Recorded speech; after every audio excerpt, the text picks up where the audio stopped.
খেলাপি ঋণের যে মাত্রা এমন বেড়েছে যে চিন্তা করা যাবে না, এবং ঋণ বিতরণের যে সক্ষমতা সেটা একেবারেই কমে গেছে, এবং ঋণের যে প্রবৃদ্ধি সেটা নেই বললেই চলে। যারা লুটপাট করে দেশটাকে এই ধরনের শূন্য গহ্বর বানিয়েছে, অসীম শূন্যতার মধ্যে ব্যাংকগুলোকে নিয়ে গেছে, তারা যখন উন্নয়নের কথা বলে মানুষকে বিভ্রান্ত রচনা করতেন, অথচ শিক্ষা খাত, স্বাস্থ্য খাত এবং আরও যেগুলো জরুরি খাতের উন্নয়ন দরকার ছিল সেগুলোকে তারা ধূলিসাৎ করেছেন।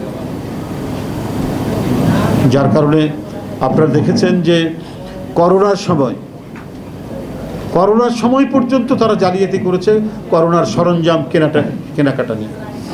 সে ভ্যাকসিন করে যে দরবেশ সাহেব এখন জেলখানায় আছে, নিজের লোকদেরকে সেই দায়িত্ব দিয়ে সেই কাজটি করেছেন।